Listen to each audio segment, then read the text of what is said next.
खेल मंत्री संदीप सिंह ने जनता टीवी से खास बातचीत की। हमारे संवाददाता पवन सिवर ने सुनिए। तीसरी लहर के चलते हरियाणा में खेलो इंडिया की जो तारीखें थी, या यूं कहें कि जो साल 2021 में होना था, उसे अब बदल दिया गया है। इसके साथ ही प्रदेश में खेल और खिलाड़ियों के तमाम मुद्दों पर बातचीत करने के लिए मेरे साथ हरियाणा के खेल मंत्री संदीप सिंह है। सर, सबसे पहले जो आपने खेलो इंडिया की तैयारी की थी, उसमें जो संभावित तीसरी लहर है उसके चलते आपने प्लान बी तैयार किया है। उस प्लान बी के तहत अब क्या करने वाले हैं? देखिए, 21 नवंबर 2021 को पहले खेलो इंडिया होनी थी और अभी पिछले सप्ताह ही एक हमारी मीटिंग हुई। केंद्र के कुछ अधिकारी बैठे हुए थे और हमारे माननीय मुख्यमंत्री जी और हमारे हरियाणा के अधिकारी थे।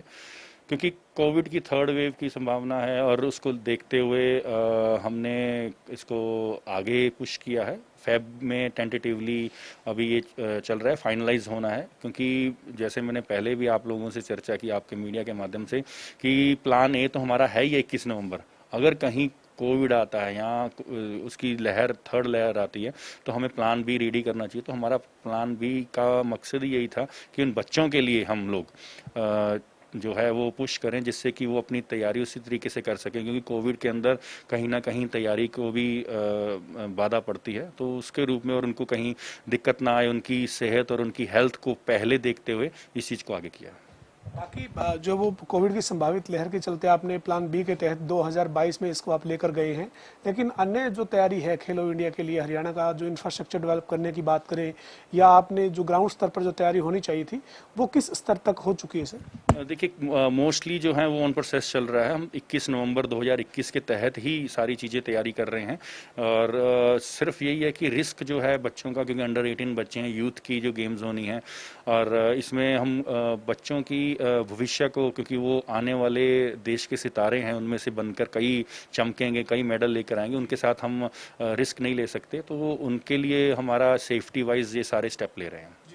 सर, हरियाणा से कितने खिलाड़ी जो है वो टोक्यो ओलंपिक का हिस्सा है? और पिछले दिनों प्रधानमंत्री नरेंद्र मोदी ने भी खिलाड़ियों के साथ संवाद किया था, उससे पहले आपने भी खिलाड़ियों के साथ वीडियो कॉन्फ्रेंस के जरिए संवाद किया।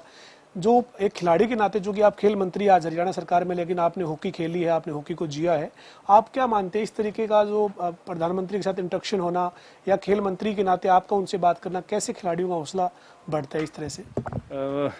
देखिए, एक मिनिस्टर के रूप में मैंने खिलाड़ियों से चर्चा की पहले, तो वो हरियाणा के खिलाड़ी थे। तो बहुत कुछ खिलाड़ी थे जो मेरे साथी भी हैं, जिन्होंने मेरे साथ कुछ गेम्स ग्राउंड पे भी खेले हैं।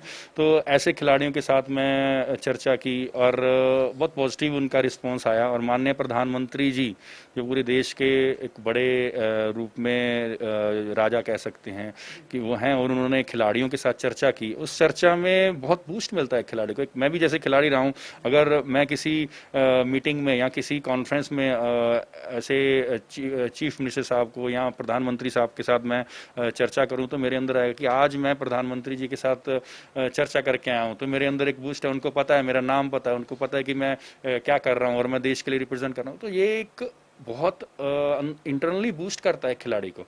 तो ऐसे मैं तो धन्यवाद करूंगा प्रधानमंत्री जी का, जिन्होंने पर्सनली खिलाड़ियों के साथ, क्योंकि ये देश का गौरव है। आपका तिरंगा अगर दूसरी कंट्री में कोई लहरा रहा है तो वो पहल पे हमारे खिलाड़ी हैं। यूं कहेंगे जिम्मेदारी बड़ी है प्रधानमंत्री। आप एक एम्बेसडर के रूप में जा रहे हैं और आप इंडिया को रिप्रेजेंट कर रहे हैं, कंट्री को रिप्रेजेंट कर रहे हैं, और वहां पर आप कंट्री के लिए फाइट कर रहे हैं कि हम जीतें और अपने देश का तिरंगा लहराएं और राष्ट्रीय गान भी वहां बजे। तो ऐसे के लिए प्रधानमंत्री जी ने बहुत ही सराहनीय काम किया है। सर, कितने खिलाड़ी हैं हरियाणा से इस बार ओलंपिक में जो हिस्सा ले रहे हैं? और साथ ही हरियाणा सरकार की खेल नीति के तहत आपकी जो इनामी राशि है या फिर जो पार्टिसिपेशन के लिए जो आप देते हैं, वो किस तरीके से क्या रहने वाला है? देखिए, 31 खिलाड़ी जो हैं वो ओलंपिक्स में जा रहे हैं हमारे हरियाणा की तरफ से, और लगभग 25% से ज़्यादा खिलाड़ी जो हैं वो हरियाणा से हैं पूरे कंटिजेंट के अंदर, जो इंडियन कंटिजेंट के अंदर जो हैं खिलाड़ी। और 6 करोड़ का जो है हमारा गोल्ड मेडल को हम दे रहे हैं, जो गोल्ड मेडल जीत कर आएगा, और 4 करोड़ सिल्वर का और 2.5 करोड़ रुपया ब्रॉन्ज मेडल का। साथ ही में पार्टिसिपेशन के लिए 15 लाख है, जिसमें से खेलने के जो 5 लाख पहले जो हैं हम दे रहे हैं, और वो 5 लाख 31 के 31 खिलाड़ियों के अकाउंट में चले गए हैं। सर ये जो बात हुई ओलंपिक में शामिल होने वाले खिलाड़ियों की या फिर खेलो इंडिया की, लेकिन हरियाणा में जो खिलाड़ियों को एक ग्रेडेशन का जो मामला है उसमें क्या कहाँ किस तरह की दिक्कत है, क्या आप उसकी जांच करवाएंगे? देखिए, कुछ कंप्लेंट्स आई थी मेरे को कि काफ़ी डिस्ट्रिक्टों में जो सर्टिफिकेट हैं वो पूर्ण रूप से सही रूप से नहीं बने गए, तो उसकी जांच करवाई। 6 डिस्ट्रिक्टों की लगभग जांच हो चुकी है और कुछ डिस्ट्रिक्टों की चल रही है। जहां जहां से हमें कंप्लेंट भी आई थी और जहां जहां से हमें लगता था कि यहाँ हो सकता है, तो हमने अपनी तरफ से भी उन डिस्ट्रिक्टों को जांच करवाई है और ऑन प्रोसेस भी है कुछ डिस्ट्रिक्टों का। तो काफ़ी चीज़ें सामने आई हैं कि जो फेडरेशंस हैं वहाँ से कुछ सर्टिफिकेट ऐसे बने हुए हैं कि जहाँ पार्टिसिपेट टूर्नामेंट या कोई ऐसा कंपटीशन हुआ ही नहीं है। कुछ ऐसे भी सामने आया कि जो हमारे ऑफिसर्स हैं उन्होंने जो सर्टिफिकेट जारी किए बिना किसी इंक्वायरी के। तो इस तरीके के जो है उसको मैं और डिटेल में जाना चाहता हूँ, जिसके लिए मैं चाहता हूँ कि विजिलेंस की या किसी रिटायर्ड जज के द्वारा इसकी इंक्वायरी की जाए, जिससे कि कोई भी जो दोषी है वो बचे नहीं। सर ये तमाम मुद्दों पर हमारी बातचीत हुई है, लेकिन 1.5 साल से ज़्यादा आपका जो है वो कार्यकाल हो गया एज ए स्पोर्ट्स मिनिस्टर।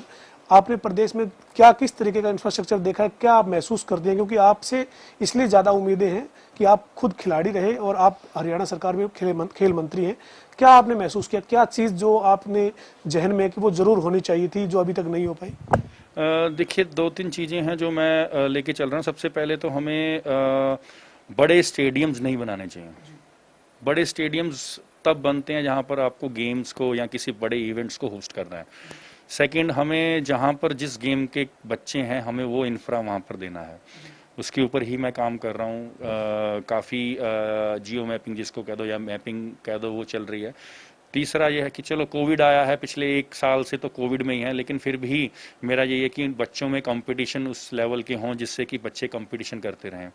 एक और पॉइंट है कि नर्सरियां जो हमारी हैं, अब नर्सरियां का रेशो बढ़ा दिया है। नर्सरियों को बच्चों को नर्सरियां मिलें। जो NIS के कोच हैं, जो हमारे यहाँ पर कोच हैं, वो कोच प्लस जो कोच नहीं है, जो इंटरनेशनल प्लेयर हैं, किसी इंजरी के कारण या किसी कारण वो जॉब नहीं लग पाए या कुछ ऐसे कंपटीशन है जो पॉलिसी में कवर नहीं होते, वो भी कोचिंग लाइन में हैं, तो उनको भी ऑफर मिले, वो भी अपनी गेम के आगे बढ़ाने के लिए अपने बच्चों को तैयारी करें। तो ऐसी चीज़ें जो मैं लेकर आ रहा हूँ, बहुत जल्दी वो ऑन फील्ड आ जाएगी। तो क्योंकि ऐसी चीज़ें जो हैं वो बच्चों में बूस्ट करती हैं। नर्सरियां जो हैं वो खिलाड़ियों के लिए बहुत महत्वपूर्ण हैं अभी, क्योंकि स्कूल के साथ अटैच हैं। अब कोविड में स्कूल नहीं खुले तो नर्सरियां भी नहीं है, लेकिन ऑनलाइन काफ़ी चीज़ें चल रही हैं। ऑनलाइन हम उनकी ट्रेनिंग करवा रहे हैं। अब नई जो एक और चीज़ जो मेरे अंदर थी, जो अब हम उसको प्रैक्टिकली फील्ड में लेकर आ रहे हैं, रिहैब सेंटर। रिहैब सेंटर एक ऐसा चीज़ है जो कि खिलाड़ियों को इंजरी होती है, आप हॉस्पिटल से, मान लो आपका शोल्डर डिसलोकेट हो गया, आपको उसकी इंजरी को ऑपरेट करवाना है, आप ऑपरेट करवा सकते हो हॉस्पिटल से। उसके बाद आप रिकवरी करके नॉर्मल लाइफ में भी आ सकते हो। लेकिन नॉर्मल लाइफ से स्पोर्ट्स लाइफ में दोबारा लाने के लिए एक ऐसा सेंटर होता है जिसको स्पोर्ट्स रिहैब सेंटर कहते हैं। वो हमारे हरियाणा में कहीं ना कहीं मिसिंग था। अब CM साहब ने उनकी जो हमारी घोषणा हुई थी, जब ये बजट पास हुआ है, उस समय बजट में भी माननीय मुख्यमंत्री जी ने घोषणा की कि हम हरियाणा में 4 बनाएंगे और पहला पंचकुला में होगा। तो उसकी तैयारियां काफ़ी हो गई, अभी कुछ ही दिनों में टेंडर भी लग जाएगा। ये मैं इसलिए कह रहा हूं क्योंकि खिलाड़ियों के साथ जिंदगी, जब तक खिलाड़ी रहता है तो इंजरी कोई ना कोई आती है, और कभी ना कभी कुछ ऐसी इंजरी आ जाती है जिसके कारण से आपका करियर खराब हो सकता है। तो मैं वो खिलाड़ियों के लिए और वो जो अपकमिंग खिलाड़ियों के लिए वो रिहैब सेंटर हम बनाना चाहते हैं, जिससे कि वो अपना करियर खत्म ना कर सके। तो ऐसी और भी कई चीज़ें हैं जो साथ साथ आ रही हैं। हमें मेंटल कोच, हरियाणा में अभी तक ऐसा प्रोसेस था ही नहीं। हम अभी वेरी सुन मेंटल कोच भी लेकर आ रहे हैं जो बच्चों के साइकोलॉजिकल उनको बूस्ट करेंगे। कुछ चीज़ें ऐसी हैं जो उनको ट्रेनिंग्स हैं जिससे कि वो अपने कंपटीशन में, क्योंकि कभी कभी आपने देखा होगा कि एक मान लो रेसलर है, आखिरी के सेकंड्स में अपने आप को कैसे मेंटली स्ट्रांग रखना, अगर हार भी रहा है तो उसको कैसे जीतना है। आप कोई भी मैच में हो, आपको कैसे अपने ब्रीथ को कंट्रोल करना है। शूटर है तो आपको, आपकी सारी गेम माइंड और आपकी ब्रीथ की है। तो उस चीज को देखने के लिए साथ में डाइटिशियन, आज तक किसी ने ये नहीं सोचा कि स्पोर्ट्स में डाइटिशियन का बहुत जरूरी है। आप ठीक है, आप घर में रहते हो, लेकिन घर में भी 100 चीजें हैं जो आप खा सकते हो आपकी गेम के अनुसार। कुछ ऐसी चीजें हैं जो आप खा नहीं सकते आपकी गेम के अनुसार। आपको वेट नहीं बढ़ाना है, या आपको लेथार्जिक नहीं होना है, या आपको प्रोएक्टिव रहना है, आपको प्रोटीन चाहिए, आपको मिनरल्स चाहिए, तो वो आपके घर के खाने से, किस किस खाने से आपको मिलेगा, वो चीजें भी बच्चों को एजुकेट करने की जरूरत है। अंतिम सवाल है सर, जो 31 खिलाड़ी हरियाणा से जो ओलंपिक का हिस्सा है, उनके लिए आपकी कोई अपील या यूं कहें कि उनके लिए कोई एक उनको एनर्जी देने वाला मैसेज? देखिए, एक ही चीज है, ये समय ऐसा है कि सारी चीजें भूल जाओ और अपनी गेम और अपने कंपटीशन की तरफ ध्यान दें।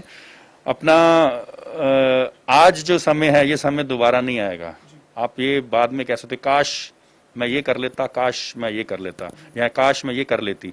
ये काश वर्ड यूज करने से पहले आप अपने कंपटीशन, अपने रिकवरी, अपने खाने पीने, अपने जो डिस्ट्रैक्शन आपको हो रही है उससे दूर रहें, अपनी फोकस करें। फोकस के बाद जब आप मेडल जीत कर लाओगे तो हर चीज आपके पीछे होगी। हमारे साथ हरियाणा के खेल मंत्री संदीप सिंह थे, जिन्होंने तमाम मुद्दों पर खेल और खिलाड़ियों के जो मुद्दे हैं या फिर हरियाणा में खेल और खिलाड़ियों के लिए क्या उनकी नीति है, उन पर बातचीत की है। वीडियो जर्नलिस्ट विजेंद्र सिंह के साथ पवन सिंह, जनता टीवी, चंडीगढ़।